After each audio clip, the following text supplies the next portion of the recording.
Woi, patungan beli rokok yuk, asem nih mulut. Lagi nggak ada ini bang.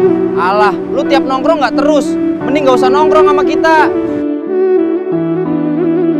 Si Hasdi kemana ya? Beberapa malam ini nggak nongkrong sama kita. Nggak tahu bang, mending kita ke rumahnya aja. Kalian nyari Hasdi ya? Iya bu.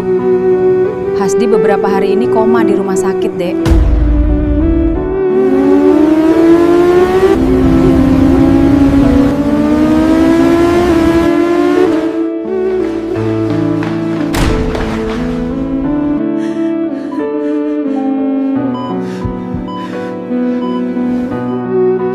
Selama ini Hasdi bekerja serabutan menabung untuk membiayai pengobatannya sendiri.